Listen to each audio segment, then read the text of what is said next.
Ashamar kafuunee dhaggeeffattootaa fi daawwattootaaf bifa komeediyaan yeroo ammaa qabu isinii dhiyeessina. Inni oduu akka itti isinii dhiyeessina. Mata muraatti nu hojii turan affirraa qonna keenyaatiin. Miidhaan uummata Oromoo Walloo miidhaa kenna jechuudhaan hawaasni Oromoo bal'aan addunyaa guutuu irraa dammaquudhaan deeggarsa maallaqaa fi qabeenya waan qabuun akka gumaachaa jiru beekamee jira. Namoota miidhaman kanas iddoo isaan jiranitti dhaqanii daawwachuudhaan akka jajjabeessaa jiranis beekamee jira. Uummanni Walloo qe'eef qabeenya isaanii irratti waggaa waggaadhaan kan dararamaa jirudha. Badii tokko malee eenyummaa fi amantii isaaniitiin kan miidhamaa jirudha. Midhaan ammallee akkuma itti fufeetti jira. Midhaan tokko kan eegale hanga ammaatuun dhaabbanna. Badni namoota madaanii fi du'anii lakkoofsa isaanii dabalaa jira. Namoonni wal'aansaan gara Oromiyaa akkasumallee magaalaa Adaamaatti hospitaala Jeneraalitti yaalamaa jiran lakkoofsi isaanii dabalaa jira. Kana biraan ammas kan achi jiranis miidhamaa dararaa cimaa keessa akka jiran dubbatamaa jira.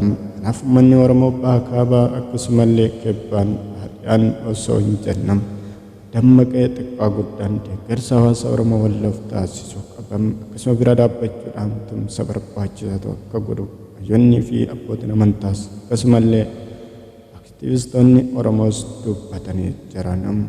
Kanarratti deeggarsi barbaachisaan uummata Walloo qaqqabuu baannaan uummanni kun miidhaa hamaa keessa akka jiruu fi inni fiinxaaliyyaa Amaaraa faannoon uummata kana ganamaa galgala gidirsaa ilaalsaa akka jirudha. Akkasumallee wal gurmeessanii tumsanii waliif akka uummata kana miidhuu irratti xiyyeeffatanis ifatti dubbataa jiran. Kanaaf uummanni Oromoo bakka jiru uummata kanaaf deeggarsa barbaachisaa akkuma itti fufetti haa taasisu jedhamaa jira. Ministeerri muummee Itoophiyaa abbootii qabeenyaa akka hidhattoota deeggaraa jiran himatan. Eenyuma kana maallaqa doolaara miliyoona 5 ta'u baankitti qabamuu ibsanii jiran. Abbootiin qabeenyaa harka lafa jalaatiin hidhattoota bakkeewwan garaagaraa jiran akka deeggaraa jiranis komatanii jiran. Abbootii qabeenyaatiin akka waan kanarraaf qusattan jechuudhaanis dhaamsa dabarsanii jiran. Akkasumallee abbootiin qabeenyaa hidhattoota deeggaraa jiran nuun ammoo kabajamoo nuun jechaa isaaniin goota jechaa akkasuma uummata walitti buusuu keessatti ga'ee baachuu irraa akka of qusatan dhaamanii jiran. Warreen hidhatanii kaa'uu bosona jiran qabsaadhaaf hin jedhan caalaan isaanii abbootii qabeenyaati jedhanii jiran. Maallaqa guddaa walitti qabachuudhaan yoo xiqqaate mana 10 ol kan qabanidha. Achi taa'anii isaan mana kaa'uu qabeenya guddaa waan walitti kuufataa jiraniif jeequmsa adda addaa uumuun isaaniif hojii isaaniiti jedhan. Yoo kana dhaabanis galiin isaanii irraa waan dhaabbatuuf isaan jeequmsa irraa dhaabbachuu hin barbaadan jedhan. Kanaafuu hawaasni biyyaa fi dargaggoonni dhumaatiidhaaf saaxilamuu hin barbaachisu. Abbootiin qabeenyaa namoota akkanaatiif deeggarsa gootan akka dhaabdan jechuunis gaafatanii jiran. Walitti bu'iinsi haala nageenyaatiin wal qabatee naannolee adda addaatti ammas jeequmsi akkuma itti fufetti jira. Kanaafis marii kallattii barbaachisuun akka kaamu ministeerri muummee Abiy Ahmed dubbatan. Mootummaan Itoophiyaa abbootii qabeenyaa biyya alaatiif akkasumallee haala jireenyaa akka mijeessuu qabu mana jireenyaa fi akkasumallee abbaa qabeenyummaa biyyattii akka mirkaneessu eeyyama kennuuf akka deemu dubbatee jira. Abbootiin qabeenyaa biyya alaa Itoophiyaa keessatti mana jireenyaas ta'e iddoo akkasuma daldala barbaachisu kan isaanii kan ta'e hin qaban. Amma booda garuu akka qabaatan haalli akka mijatuu fi riil isteetii adda addaa irrattis bobba'uu akka qaban ministeerri muummee Itoophiyaa Abiy Ahmed dubbatanii jiru.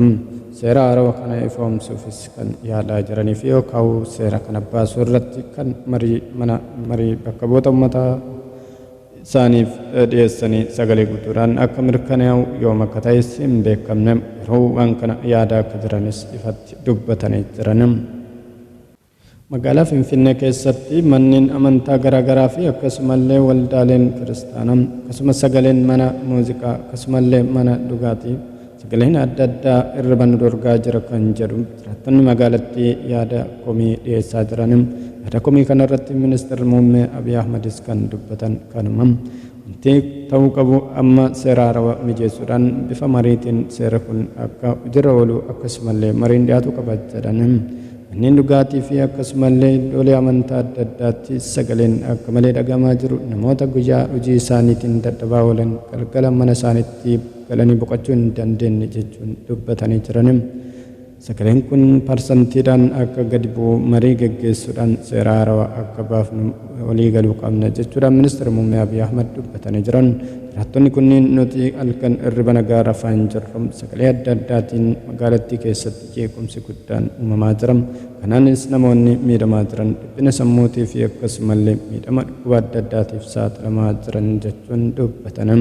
Yaada kanaan ministeera muummee Abiy Ahmadiif kan dhiyeessan ministeerri muummee Abiy Ahmadis yaada kana hubachuudhaan akkasuma wanti kun waan sirraa'uu qabuudhaan nageenya walii keenyaa eeguu akkasumallee sagaleen barbaachisaa hin taane akka hin dhagaamne waliin mari'annee akka sirreessinu jechuudhaan dubbatanii turan. Haa ta'u malee yaadni kun kamiin akka hojiirra oolus ganaa ifoomam.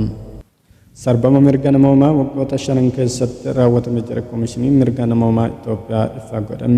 Akka gabaasa koomishinichaatti sarbamni mirga namoomaa bakkee tokko tokkotti bifa qindaa'ee fi akkasumatti walitti bu'iinsa sadarkaa garaa garaatiin qaamolee nageenya mootummaa akkasumallee idilee irratti bobba'aniin walitti bu'iinsi cimaan inumaatu namoota hedduu irratti irra deddeebiin raawwatamaa turan. Sarbamni mirga namoomaa hedduun akka raawwatame haala walitti bu'iinsaa tarkaanfii mootummaan gita isaa hin taane yookaan gita hin barbaachifneen fudhatan.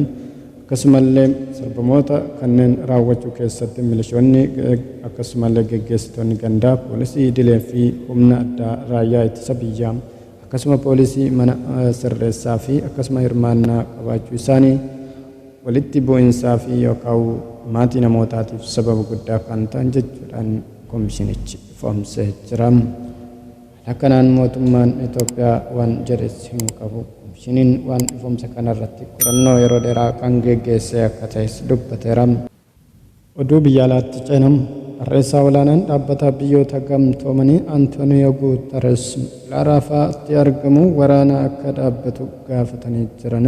Ulaa-Raafaatti argamu waraanni akka dhaabbatu akkasumallee deeggarsi namoomaa Falastiinotaaf akka geeffamu akkasumallee buqqaatota achirraa buqqaanii iddoo biraa geessuun akka hin danda'amnes ifoomsanii jiran.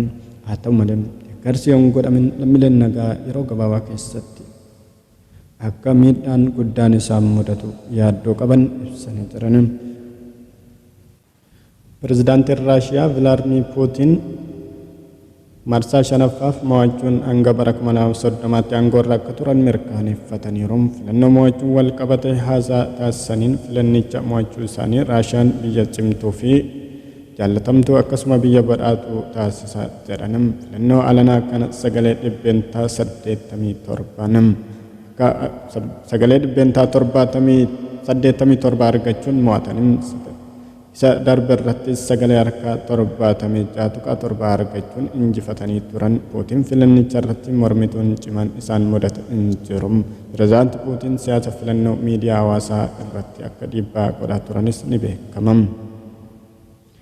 Ta'u malee pirezidaantiin Raashiyaa nama cimaa fi jabaa akka isaan taasisu wantoonni sadii akka isaan godhan ni dubbatama. Lolaa Yuukireen irratti banan kana cimsanii ejjennoo tokkoon akka itti fufan kan isaan akeekan akkasumallee cimaa jedhamanii akka isaan dubbatamu kan isaan taasisanidha. Inni biraan immoo biyyoota lixaarraa qobbiin hamma fedhe Roosiyaarra kaa'amullee akka gadi hin jenne dubbatti akka hin deebine nama ejjennoo isaanii cimsanii itti fufanidha. Akkasumallee inni biraan ammoo waraanni nuti geggeessaa jirru Yuukireen wajjin osoo hin taane biyyoota lixaa wajjin jechuudhaan hawaasa biyyattiitiif akka nama cimaa fi nama addaa ta'anii akka ilaalaman tooftaa itti fayyadamanidha jedhama. Dhaggeeffattootaa fi jaalatamtoota hordoftoota kennam oduu yeroo ammaa qabanne isinii dhiyaanne kana fakkaata. Amma oduu biraatiin walitti deebinutti nagaan nu turan feeraa gama kennaatti waan nu dhaggeeffattaniif kabajaan kenna guddaadha.